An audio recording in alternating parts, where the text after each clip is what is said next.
Welcome to my channel Aaradhya competition classes. और आज का अपना टॉपिक है आयतन वॉल्यूम।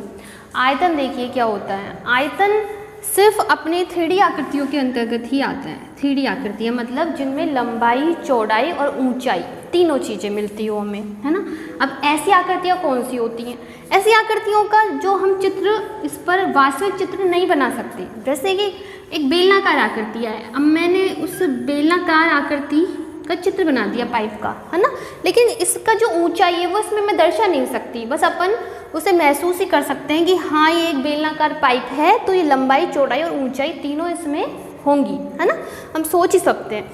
तो ऐसी आकृतियाँ जो लंबाई, चौड़ाई, ऊंचाई में विद्यमान होती है उन्हीं का हम आयतन निकाल सकते हैं, क्योंकि वो जितना स्थान घेर रही हैं, कितना वो स्थान घेरती हैं, वो उसका आयतन कहलाता है। समतलीय आकृतियाँ जो हमने लास्ट वीडियो तक पढ़ी थी वो समतलीय आकृति होती है, समतल पर स्थित एक फ्लैट, यानी अपन इस बोर्ड पर उसका चित्र बना सकते हैं। जैसे कि एक कोई भी वर्ग की आकृति है, आयत की आकृति है, उसका अपन आराम से इसमें चित्र बना सकते हैं, है ना। तो वो तो समतलीय आकृतियाँ हो गई। तो समतलीय आकृतियों में तो क्या होता है, क्षेत्रफल। ये आयतन स्थान नहीं घेरती हैं। जैसे कि एक खेत है, ठीक है, खेत मान लो वर्ग की आकृति का है, तो उसका कितना स्थान घेर रही है, वो जो खेत है वो कितना स्थान घेरता है, वो तो क्या हुआ, क्षेत्रफल। अब आप ऊंचाई थोड़ी देखोगे कि आसमान तक के वो कितना, ये तो हम देखेंगे नहीं, है ना। तो जो समतलीय आकृतियाँ हैं वो उनका तो क्या होता है, सिर्फ क्षेत्रफल ही होता है।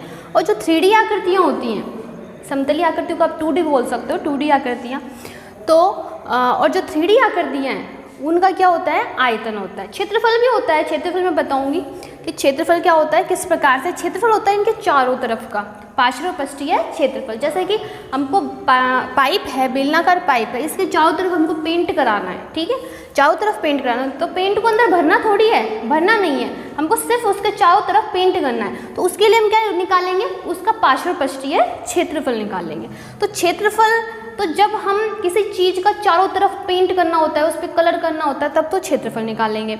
और आयतन की बात आएगी तो मतलब हम इसके अंदर कितना सामान भर सकते हैं, इसको फुल करने के लिए हमको कितना सामान या कितना पानी की, यानी जो लिक्विड है तो उसके लिए अलग, या अगर कोई सामान भर रहे हैं तो उसके लिए अलग, वो तो दिया रहेगा क्वेश्चन में आपको, है ना।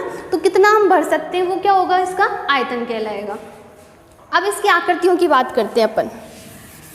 तो जैसे कि इसकी आकृति में सबसे पहले मेन है अपना घन और घनाभ को ले लेते हैं। कई बच्चों को इसमें डिफरेंस भी नहीं पता होता घन और घनाभ में, तो इसके डिफरेंस के साथ ही इसको लेते हैं ताकि आपको अलग अलग समझ में आ जाए कि घन और घनाभ में क्या अंतर है, ठीक है। तो देखिए घन की आकृति और घनाभ की एक जैसी ही होती है, सिर्फ जो अंतर वर्ग और आयत में होता है ना, वही घन और घनाभ में मान लो आप दो कि जो अंतर घन और वर्ग और आयत में होता है, कि ये आयत से मिलकर बना होता है और वो वर्ग से मिलकर बना है। इसका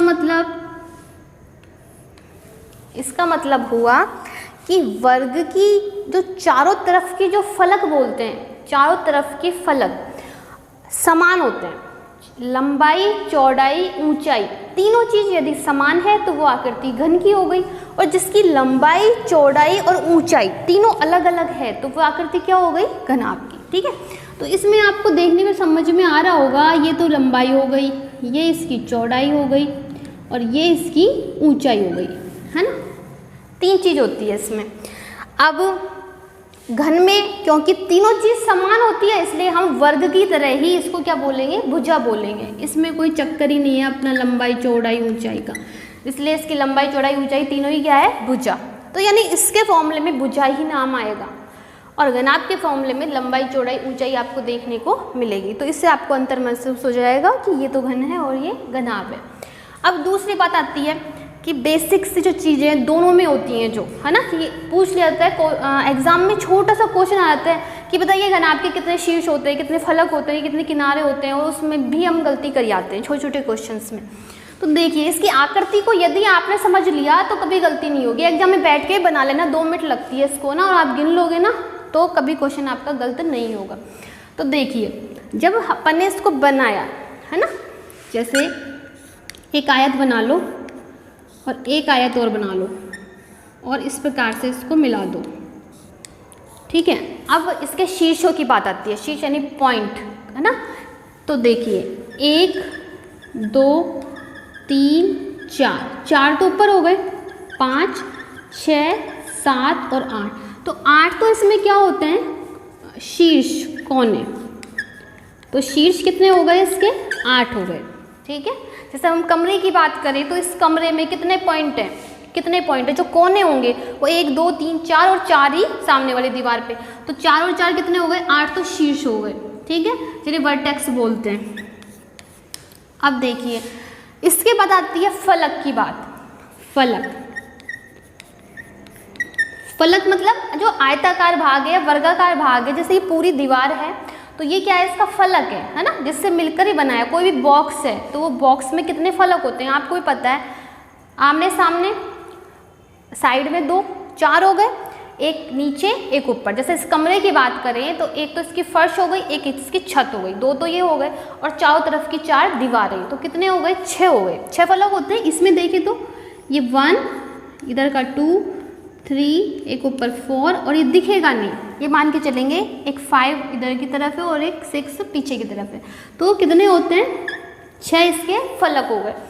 इसके बाद में पूछ लिया था किनारे, कि भाई किनारे कितने होते हैं, किनारे कितने होते हैं। तो देखो ये इसके किनारे होते हैं, जहाँ पर 2 शीर्षों को मिलाने पर एक किनारा मिलता है। ये देखो ये किनारा है, क्या है, किनारा। एक किनारा हो गया, 2। इसी प्रकार से अब आप सोचो, इसमें तो शायद आपको आइडिया नहीं लग पाएगा, वैसे इसमें समझा देती हूँ। देखो जैसे नीचे वाली आयत है, नीचे क्या है, आयत, तो देखो 4 तो यही हो गए इस आयत में। ठीक है, 4 इसके ऊपर हो गए, 4 और 4 कितने हो गए, 8। फिर साइड में देखते हैं 9 10 11 और 12। ठीक है, तो 12 इसके क्या हो गए, किनारे। तो ये तीनों चीज़ें आप रट लेना, इसमें से एग्जाम में बहुत बार क्वेश्चन आता है। शीर्ष कितने होते हैं, 8, फलक 6, किनारे होते हैं 12। दोनों में सेम ही होते हैं, है ना, दोनों में ये चीज़ें सेम ही होगी, अलग अलग याद करने की आवश्यकता नहीं है कि घन के अलग ना। कंफ्यूज करते हैं क्वेश्चन में कि घन के बताइए या घनाभ में, तो दोनों में सेम ही तो होंगी, क्योंकि आकृति तो सेम ही है, बस वर्गाकार और आयताकार का ही अंतर है, बाकी ये चीज़ें बिल्कुल समान होगी। अब देखिए इसके बाद में अब इनके सूत्रों की बात आती है ना, कि घन का संपूर्ण पृष्ठीय क्षेत्रफल, संपूर्ण पृष्ठीय क्षेत्रफल। अब देखिए संपूर्ण पृष्ठीय क्षेत्रफल का मतलब क्या है। संपूर्ण पृष्ठीय क्षेत्रफल का मतलब है कि जैसे घन की आकृति का कोई बॉक्स है, ठीक है, तो उसका संपूर्ण पृष्ठीय क्षेत्रफल का मतलब है ऊपर नीचे और चारों तरफ की दीवारें सब पे पेंट करना है, तो वो संपूर्ण पृष्ठीय क्षेत्रफल आ गया। खाली अगर नाम दे दिया आपको पार्श्व पृष्ठीय क्षेत्रफल ज्ञात कीजिए, पार्श्व पृष्ठीय क्षेत्रफल, तो इसमें सिर्फ और सिर्फ इसकी चारों दीवारें आएंगी। ठीक है, घन या घनाभ की आकृति का यदि कोई कमरा है या कोई भी अलमारी जो भी है, तो उसकी क्या आएगी, सिर्फ चारों दीवारें आती है, ऊपर और नीचे का हिस्सा नहीं आता। तो ये तो होता है पार्श्व पृष्ठीय क्षेत्रफल या वक्र पृष्ठीय क्षेत्रफल, बेलन में इसको वक्र पृष्ठीय क्षेत्रफल बोलते हैं। ठीक है, और संपूर्ण पृष्ठीय क्षेत्रफल के अंदर ऊपर नीचे का सब कुछ आता है। तो घन का संपूर्ण पृष्ठीय क्षेत्रफल का सूत्र होता है 6 इंटू भुजा का स्क्वायर, 6 इंटू भुजा का स्क्वायर, क्योंकि 6 क्या है, फलक है, और एक फलक का फॉर्मूला पता है आपको। फलक की आकृति कैसी है, वर्गाकार है, और वर्ग का क्षेत्रफल क्या होता है, भुजा स्क्वायर, इसलिए 6 गुना भुजा स्क्वायर। बात आ गई समझ में। अब देखिए अब आती है घनाभ, तो घनाभ में भाई क्या होगा, जैसे इसका क्षेत्रफल बना है वैसे इसी का क्षेत्रफल बनेगा। घनाभ का संपूर्ण पृष्ठीय क्षेत्रफल,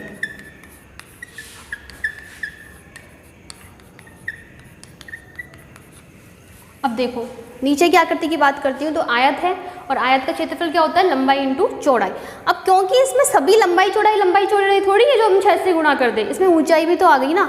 जैसे हम ये वाली भुजा की बात करते हैं साइड में, तो साइड वाली भुजा में क्या क्या है, चौड़ाई और ऊंचाई। इसमें क्या हो रहा है, चौड़ाई गुना ऊंचाई है। ऊपर वाली में लंबाई इंटू ऊंचाई है, इसलिए इसके फॉर्मूले को किस प्रकार से लिखेंगे, क्योंकि दो दो है, हर फलक है तो दो है, ऊपर और नीचे का सेम है, ऐसे ही साइड वाले सेम होते हैं, है ना। इसलिए 2 इंटू लंबाई इंटू चौड़ाई, लंबाई और चौड़ाई, नीचे वाली लंबाई चौड़ाई है तो ऊपर वाली भी लंबाई चौड़ाई है, ठीक है, तो 2 से गुणा कर दिया। प्लस ऐसे ही साइड में 2 समान है तो चौड़ाई इंटू ऊंचाई, प्लस ऐसे ही ये जो आपको दिख नहीं रही ना इसके पीछे जो आ रही है वो सेम है, इसलिए अब क्या ले लेंगे, ऊंचाई इंटू लंबाई, ऊंचाई इंटू लंबाई, ठीक है। तो ये इसका फॉर्मूला हो गया। दोबारा से रिपीट कर रही हूँ, 2 इंटू, ऐसे याद रखना चाहो तो देखो क्या करना है, लंबाई से स्टार्ट करो, ठीक है, लंबाई गुणा चौड़ाई, प्लस लगा दिया, फिर चौड़ाई को ले लो दोबारा, फिर चौड़ाई के बाद में क्या आता है ऊंचाई, चौड़ाई गुना ऊंचाई, ठीक है।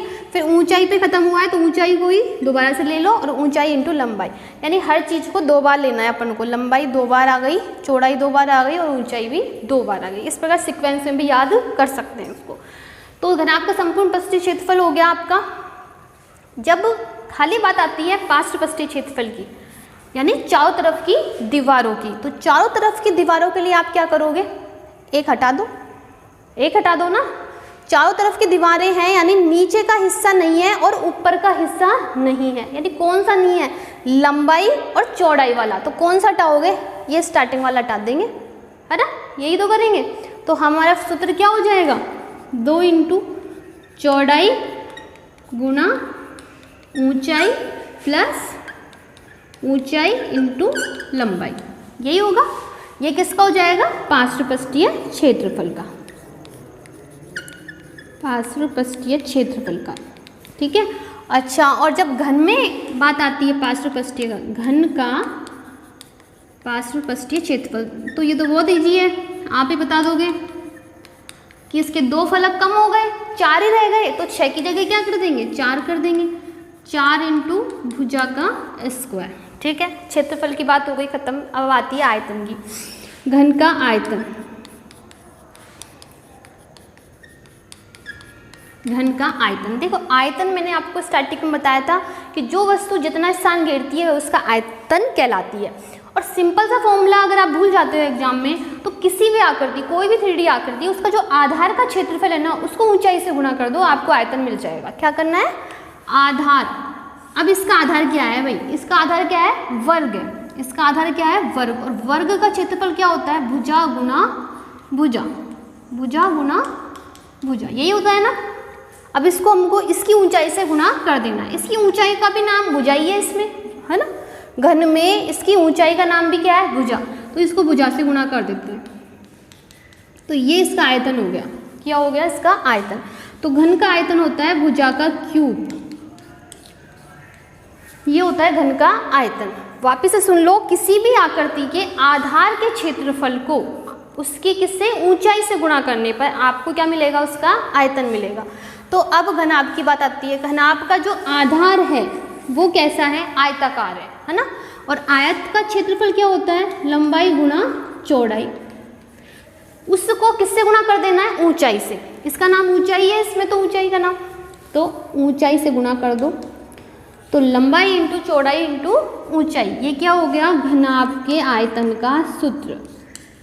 घनाभ का आयतन बराबर लंबाई इंटू चौड़ाई इंटू ऊंचाई, ये फॉर्मूले हो गए बस, इसके अलावा कोई फॉर्मूला नहीं है अपने घन और घनाभ में। तो ठीक है, अब क्वेश्चंस आते हैं इनके।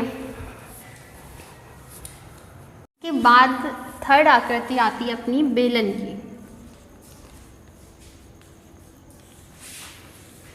बेलन की आकृति इस प्रकार से होती है, जैसे आपने देखे होंगे बेलनाकार पाइप या बेलनाकार टंकियाँ, तो ये एक बेलन है। अब बेलन में देखो क्या होता है, इसमें एक वक्र पृष्ठ होता है। जो वक्र पृष्ठ होता है वो आयताकार होता है। जैसे आप एक आयताकार पेज लोगे, कॉपी का पन्ना, और उसको यदि आप गोल फोल्ड करोगे तो वो क्या बन जाएगा, एक बेलनाकार आकृति बन जाएगी ना। तो ये है तो आयताकार ही, और आयताकार बन गया क्या, गोलाकार हो गया बाद में घूम के, तो ये तो होता है इसका वक्र पृष्ठ। क्या होता है, वक्र पृष्ठ बोलते हैं। जो अपने घन और घनाभ में पार्श्व पृष्ठीय क्षेत्रफल था ना, वही क्या बन गया, अब वक्र पृष्ठ। तो जब आपसे खाली और सिर्फ बेलन का वक्र पृष्ठ की बात करें, बेलन का वक्र पृष्ठ का क्षेत्रफल, तो उसका फॉर्मूला होता है अपना 2 पाई आर एच। ये तो होता है बेलन के वक्र पृष्ठ के क्षेत्रफल का 2 पाई आर एच। जब संपूर्ण पृष्ठ के क्षेत्रफल की बात करते हैं, अब संपूर्ण पृष्ठ में वृत्ताकार भाग भी आ गया, एक वृत्त नीचे है और एक वृत्त ऊपर है, ठीक है। वक्र पृष्ठ तो आएगा ही आएगा, लेकिन 2 वृत्त और आ गए, तो बेलन का संपूर्ण पृष्ठीय क्षेत्रफल, तो देखिए 2 पाई आर एच तो है ही, प्लस क्षेत्रफल की बात आ रही है तो वृत्त है नीचे, तो वृत्त का क्षेत्रफल क्या होता है पाई आर स्क्वायर, और एक वृत्त ऊपर है तो 2 वृत्त हो गए तो 2 पाई आर स्क्वायर, ठीक है। 2 बार जोड़ दिए वृत्त के क्षेत्रफल को, कॉमन क्या आ रहा है इसमें 2 पाई और आर, है ना, तो अंदर क्या बच गया इधर एच प्लस आर, तो ये फॉर्मूला हो गया 2 पाई आर एच प्लस आर, किसका, बेलन का संपूर्ण पृष्ठीय क्षेत्रफल का। अब बेलन के आयतन की बात करते हैं, बेलन का आयतन, बेलन के आयतन का फॉर्मूला होता है pi r square h, pi r square h. यहाँ पर जो एच है वो क्या है, ऊंचाई है इस बेलन की, यहाँ से लेकर यहाँ तक की, ये तो है इसकी ऊंचाई एच। अब फॉर्मूले का मैंने बताया था कि आप आधार के क्षेत्रफल को ऊंचाई से गुणा कर दो तो आपको आयतन मिल जाता है। तो आधार क्या है इसका, वृत्त है, और वृत्त का सूत्र होता है पाई आर स्क्वायर, उसको किससे गुणा कर दिया अपन ने, ऊंचाई से, तो मिल गया आपको पाई आर स्क्वायर एच, है ना। इस प्रकार से बेलन का आयतन हो गया। इसमें बस यही चीज़ें आती हैं मेन, तो और क्वेश्चन में ही समझ में आएगा वो तो है वो अपनी है शंकु की आकृति। देखिए शंकु की आकृति किस प्रकार से होती है, जैसे आपने देखा होगा जोकर की टोपी होती है या आइसक्रीम का कोन होता है, इस प्रकार की शंकु की आकृति होती है ना। इस शंकु की आकृति में देखिए क्या होता है, इस प्रकार से यहाँ ये तो एक वृत्त होता है, क्या होता है वृत्त, ये तो वृत्ताकार भाग हो गया, ये इसकी ऊंचाई हो गई, जो इसका केंद्र है, वृत्त का केंद्र से इसके इस बिंदु को मिलाने पर जो ऊंचाई हमको मिलेगी ये तो इसकी ऊंचाई h हो गई। ये इसकी त्रिज्या हो ही गई r, भाई वृत्त है तो वृत्त की त्रिज्या भी होगी, ये r है, और ये इसकी तिर्यक लंबाई कहो या ऊंचाई कहो ये l है, इसके ढालू जो ऊंचाई है, इस प्रकार से ये l हो गई। 3 चीज़ें होती है इसमें, ठीक है, ऊंचाई h, ये r और ये l। अब शंकु का वक्र पृष्ठ का क्षेत्रफल की बात आती है, वक्र पृष्ठ का क्षेत्रफल। वक्र पृष्ठ के क्षेत्रफल में कौन सा हिस्सा आएगा, इसके चारों तरफ का, यानी वृत्ताकार भाग नहीं, वृत्ताकार भाग के अलावा, तो इसका फॉर्मूला हो जाएगा पाई आर एल, ठीक है। और जब संपूर्ण पृष्ठ का क्षेत्रफल आएगा तो इसमें वृत्ताकार भाग भी आ जाएगा। शंकु का संपूर्ण पृष्ठ का क्षेत्रफल पाई आर एल प्लस नीचे का क्षेत्रफल इस वृत्ताकार भाग का क्या है, पाई आर स्क्वायर है, प्लस पाई आर स्क्वायर, दोनों में से क्या कॉमन आ रहा है, पाई आर, तो एल प्लस आर, ये इसका फॉर्मूला हो गया संपूर्ण पृष्ठ का क्षेत्रफल पाई आर, आर प्लस एल। फिर इसके आयतन की बात आती है, शंकु का आयतन। तो शंकु के आयतन का फॉर्मूला होता है 1/3 pi r square h, 1/3 pi r square h, ये इसका आयतन होगा कि इसके अंदर अपन कोई सामान कितना भर सकते हैं या कितना आकार ये घेर रहा है, ये इसके आयतन की बात हो गई। पाई आर स्क्वायर एच बेलन का आयतन होता है, ये आपको याद रखना है, और 1/3 हो, यानी बेलन के आयतन का 1/3वां भाग होता है ये, इसलिए जो शंकु होता है एक तरीके से हम ये कह सकते हैं, अगर क्वेश्चन आ जाए एग्जाम में कि एक बेलन में से 3 शंकु प्राप्त हो सकते हैं हमको, तभी तो इसका आयतन 1/3 हिस्सा हो गया ना इसका। एक बेलन में से कितने शंकु प्राप्त हो सकते हैं, 3 प्राप्त हो सकते हैं इसकी आकृति में से, अगर इस प्रकार से बनाया जाए तो ये तो हो गया इसके फॉर्मूले की बात। अब अगली आकृति आती है अपने गोलाकार, यानी ये गोला। गोला क्या होता है, जैसे फुटबॉल है कैसी आकृति होती है, गोले की आकृति होती है। तो इसका संपूर्ण पृष्ठ का क्षेत्रफल ही होता है गोले में, तो है ना। वक्र पृष्ठ तो मतलब जो भी कहें एक ही है, वक्र पृष्ठ कहो या संपूर्ण पृष्ठीय क्षेत्रफल। तो गोले का संपूर्ण पृष्ठीय क्षेत्रफल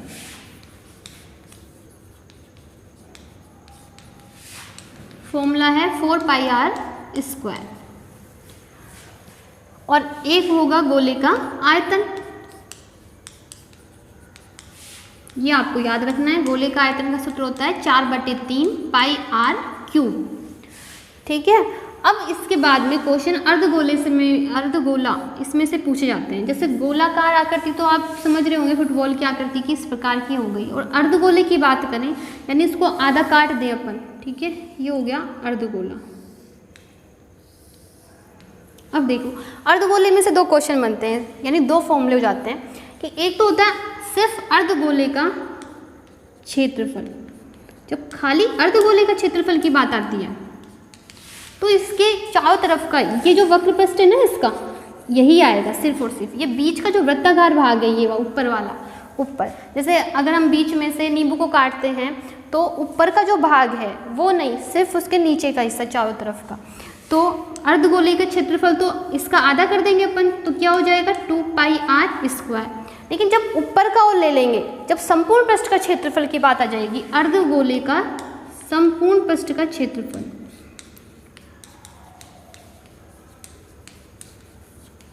अर्धगोले का संपूर्ण पृष्ठ का क्षेत्रफल, तो उसमें एक वृत्ताकार भाग और जुड़ गया है। नीचे वाला तो था 2πr², और ये ऊपर वाले का और हो गया तो πr², तो कितने हो गए 3πr²। ये तो हो गया अर्धगोले का संपूर्ण पृष्ठीय क्षेत्रफल। इसी प्रकार से जब आयतन की बात करते हैं तो आयतन अलग अलग नहीं होगा, अर्धगोले का एक ही रहेगा, है ना। तो 2/3 πr³, ठीक है। तो ये अर्धगोले का आयतन हो जाएगा।